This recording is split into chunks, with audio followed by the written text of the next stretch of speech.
오늘의 본문 말씀은 다니엘서 3장 13절부터 18절 말씀입니다. 다니엘 3장 13절부터 18절 말씀 하시신 줄 알고 교독하시겠습니다. 누부갓네살 왕이 노하고 분하여 사드락과 메삭과 아벳느고를 끌어오라 말하며 드디어 그 사람들을 왕이 앞으로 끌어온지라. 너희가 내 신을 섬기지 아니하며 내가 세운 금신상에게 절하지 아니하리라 하고 불창하시라. 이제라도 너희가 준비하였다가 나팔과 피리와 승과 사명금과 양금과 새한가 및 모든 악기 소리를 들을 때 내가 만든 신상 앞에 엎드려 절하면 좋거니와 너희가 만일 절하지 아니하면 즉시 너희를 맹렬히 타는 풀무불 가운데 던져 넣을 것이니 능히 너희를 내 손에서 건져낼 신이 누구이겠느냐 하니.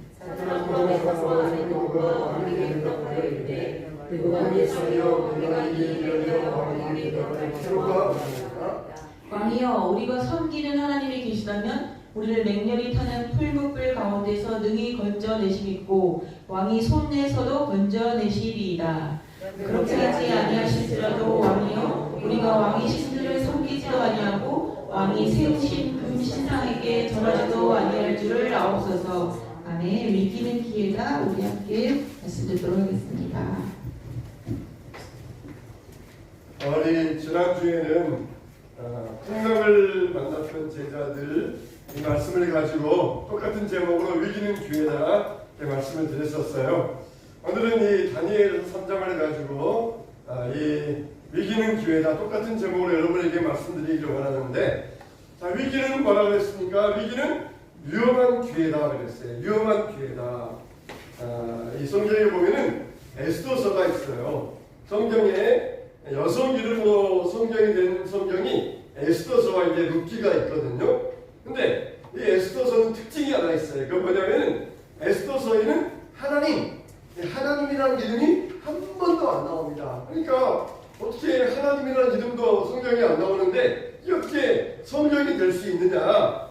그렇게 이제 한참 동안 막 논쟁을 하기도 했었어요. 근데 하나님은 여기서 숨어서 일하시면서 이건 정말 하나님이 일하시는 것이 분명하니까 이거는 하나님의 일하심에 대한 하나님의 말씀이다. 그렇게 결론이 내려졌어요. 이제 이 아수에로 왕의 시절에 이 왕의 2인자인 하만이라는 자가 있었잖아요. 근데 하만이 이 모르드게 유대인을 미워하여 가지고 유대인을 다 몰살할 그런 계획을 세웁니다. 모르드게를 높은 장대에 매달려고 장대까지 준비해놓고 날짜를 정해놓고, 그리고 유대인들을 그날 되면 전국에 있는 유대인들은 다 죽여도 좋다. 이제 그러니 살인 면허증 포고령이 내렸어요.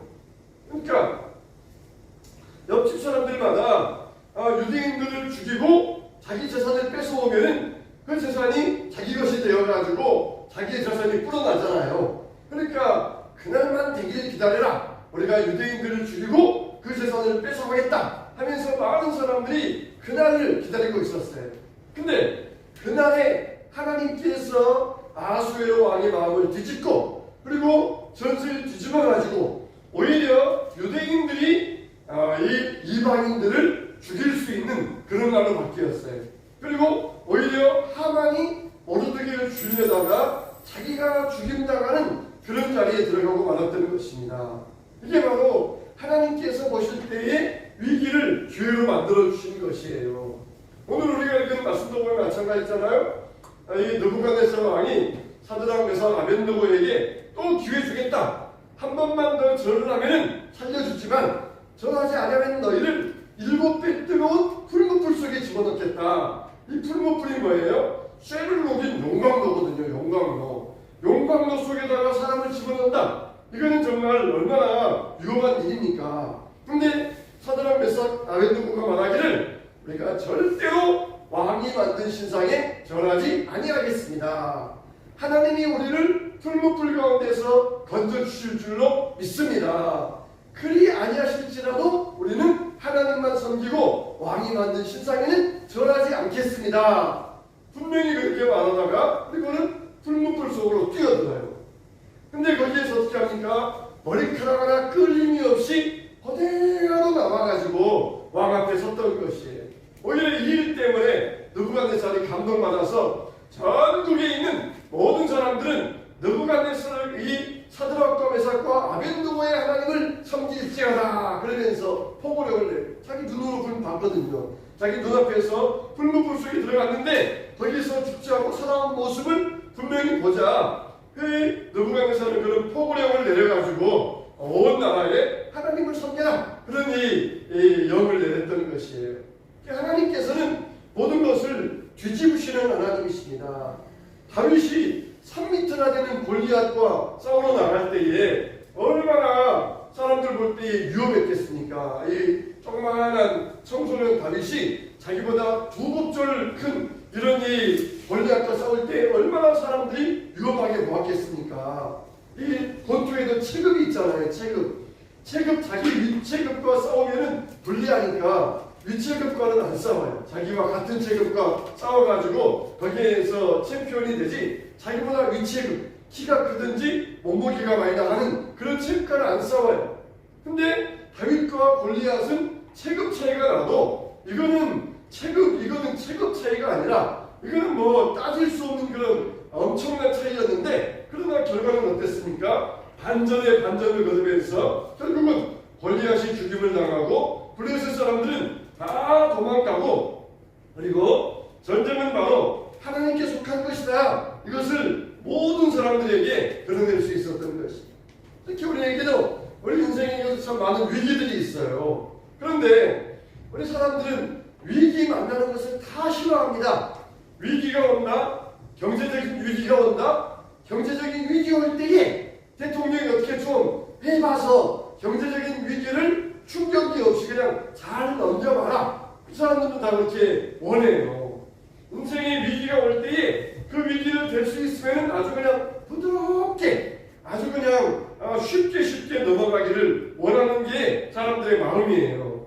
근데 중요한 것은 이 동일한 상황이 어떤 사람에게는 위기가 되지만 어떤 사람에게는 기회가 될 수 있다는 것이에요. 똑같이 아버지 밑에서 자란 두 아들이 있었어요. 아버지는 알코올 중독자예요. 집에만 오면은 그냥 아이들 때리고 아내 때리고 재산을 부서뜨리고 아주 그렇게 집에만 오면은 난동을 부리는 그런 아버지였어요. 근데 두 아들 중에 하나는 술주정뱅이가 되었습니다. 그래서 너 왜 그렇게 술주정뱅이가 되었냐 물어보니까 그럴 수밖에 없잖아. 내가 맨날 보고 자란 게 그럴 수밖에 없으니까 나는 어쩔 수 없이 술주정뱅이가 되었다. 그렇게 이야기를 했던 거예요. 근데 다른 아들은 뭐가 되었냐면 목사님이 되었어요. 그래서 다른 사람이 물어봤어요. 당신은 어떻게 목사가 되었습니까? 했더니 그럴 수밖에 없잖아요. 그런 아버지 보면서 나는 날마다 다짐했습니다. 나는 저렇게 살지 않겠다. 나는 절대로 저런 인생을 살지 않겠다. 날마다 다짐하고 그리고 하나님께 기도했습니다. 그러면서 하나님께서 나에게 이런 은혜를 주시어서 아버지의 모습대로 살지 아니하고 술은 입에도 대지 아니하고 살 수 있게 되었습니다. 이렇게 대답을 하더라고요. 한 아들은 그 아버지의 모습이 그대로 위기가 되었지만 한 아들은 오히려 그게 기회가 되었던 것이 오히려 그 아버지 때문에 나는 저렇게 살지 않겠다. 그러면서 그걸 기회로 잡아가지고 오히려 그 위험한 상황에서 오히려 이 더 좋은 기회로 나갈 수 있는 그런 상황으로 만들었다는 것입니다. 우리에게도 이런 위험한 기회들이 있습니다. 예수님도 마찬가지. 예수님도 마귀가 찾아와가지고 천하만국의 모든 영광을 순식간에 보여주면서 아주 그냥 마귀도 아주 그냥 이런 예수님에게 자기의 능력을 보여준 거예요. 천하만국의 영광을 순식간에 그냥 파도가 것처럼 천하만국의 영광을 보여주면서 자기에게 엎드려 경배하면 천하만국을 주겠다. 그렇게 예수님에게 제안을 한 거예요. 얼마나 좋아요. 일반 사람 같으면 이 자기 영혼을 팔아서라도 마귀에게 굴복할 텐데 마귀가 먼저 찾아와가지고 그렇게 제안하니까 일반 사람들 같으면 거기에 다 이 수락을 하고 말았을 것입니다. 근데 예수님은 이거는 위험한 일이다. 이건 나에게 인생 찾아온 절호의 기회가 아니고 이건 위험한 일이다. 그러면서 단호하게 물리치시면서 예수님은 승리할 수 있었던 것이에요. 예수님께서 한 번은 또 오병이어의 기적을 행하신 다음에 군중들이 어떻게 합니까? 야, 예수님이 우리의 왕 되면은 우리나라에 굶어 죽을 염려는 없겠다. 예수님을 왕으로 삼으면은 우리나라는 식량 위기는 겪지 않아도 되겠다.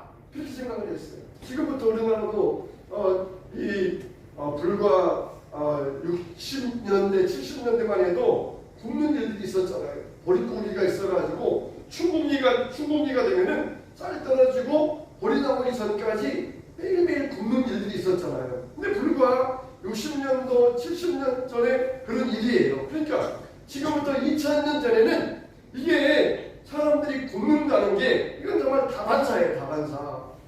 식량이 없어서 굶고, 전쟁이 일어나서 빼앗겨서 굶고, 또 기근이 일어나서 굶고, 그런 일들이 다반사예요. 근데 그렇게 배가 굶고 있었는데 예수님께서 오병이어로 기적을 행해 주시니까 사람들이 막 열광했습니다. 예수님이 우리 왕 되면은 식량을 막 이렇게 만들어 주셔가지고 우리가 굶는 일이 없겠다. 배만 부르면 좋을 때가 그런 시절이었어요. 요즘은 다 식량이 있으니까 굶는 일이 없으니까 또 다른 것에 대해서 또 욕구가 생겨나지만 그 당시에는 먹는 게 최고예요. 먹는 게 최고. 그러니까 예수님이 우리의 왕 되시면 우리는 굶어 죽지 않겠다. 예수님을 왕으로 삼자. 그런 막 사람들의 이렇게 요구가 일어났어요. 예수님은 그 위험한 기회에 어떻게 하셨습니까? 사람들이 다 빨리빨리 지구로 가라 보내시고 그리고는 홀로 산으로 기도하러 올라가셨다 그랬어요. 우리들에게도 이런 위험한 위기가 올 때가 있어요. 그때 우리는 뭐 해야 됩니까? 하나님 앞에 와서 조용히 무릎을 꿇는 그런 일이 있어야 돼요. 우리가 이 위기가 올 때에 그때 하나님을 찾아야 됩니다. 하나님을 찾아야 돼요. 예수님도 그런 위기 앞에서 사람들의 요구에 부응하지 않으셨어요. 야, 그래도 니들이 나를 알아보는구나 그러면서 조금 더 기분에 취해보기 위하여서 사람들을 모아놓지 않으시고 그 요구가 나오자마자 막 즉시 사람을 막 재촉해가지고 빨리 집으로 가, 빨리 집으로 가 보내시고 제자들은 배를 타고 보내시고 예수님은 홀로 산으로 올라가셨다 그래요.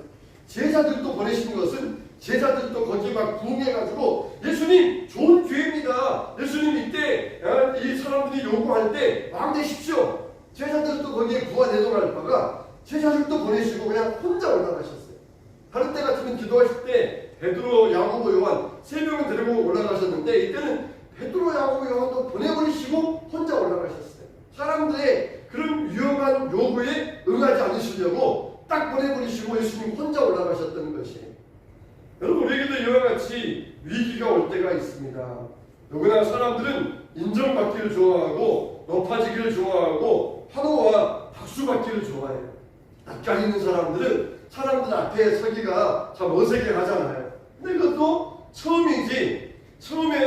처음에 낯가리면서 사람들 앞에 어색하지. 한두 번 서보면은 나중에는 그게 익숙해져가지고 환호받고 박수받는 게 금방 사람들에게 익숙해져요. 그렇게 유혹이 찾아올 때 예수님은 어떻게 하느냐? 홀로 머무는 시간을 많이 보내셨다는 것이에요. 우리도 위기가 올 때 홀로 머무는 시간이 있어야 됩니다. 홀로 하나님 앞에 가서 이 위기를 넘길 수 있는 그런 하나님 앞에 기도하고 힘을 얻을 수 있어요. 제자들은 어떻게 했어요? 제자들은 정말 이때가 기회다. 예수님이 우리의 왕 되시면 우리도 신앙하려고 삼부 요인 중에 한 장씩 차지할 수 있다. 기회다. 근데 제자는 그게 위기인 줄 몰랐어요. 자기들에게 좋은 기회가 왔다. 사람들이 이렇게 부흥하고 있고 요구하고 있으니까 이때 우리가 엿을 몰아가지고 예루살렘에 올라가면은 우리가 정권 잡을 수 있다. 기회다. 그런데 이게 바로 위기였던 것이에요. 우리에게 위기인 것이에요. 우리가 잘 될 때 우리는 그때가 사람의 위기입니다. 사람들이 어떤 일을 잘 되고 사람들이 나를 반겨주고 사람들이 나에게 헌호를 보내줄 때 오히려 그게 우리에게 위기가 되는 것이에요. 내 생활이 안정되고 또 문제가 없는 상황은 사람들은 위기라고 생각하지 않습니다. 또 반대로 어려움 당했을 때 그것을 위기라고 생각합니다. 그러나 하나님께서 보실 때는 이게 정반대. 하나님께서는 이런 위기를 기회로 만들어 주시고 또 이런 기회가 우리에게 위기가 될 수 있다는 것을 잘 아셔요. 그래서 이 위기의 때에 예수님은 큰 위기가 제자들이 바닷속에서 밤사경 밤 3시 4시 그런 이 밤사경 가장 밤 깊은 때에 제자들을 찾아오신 이유는 그때가 바로 제자들에게 가장 간절하고 그때가 바로 하나님께서 능력을 베푸실 가장 찬스였기 때문이었다는 것입니다. 그러므로 우리들은 하나님께 나아가야 할 만한 그런 때를 찾아야 됩니다. 크로노스가 있고 카이로스가 있다고 했어요.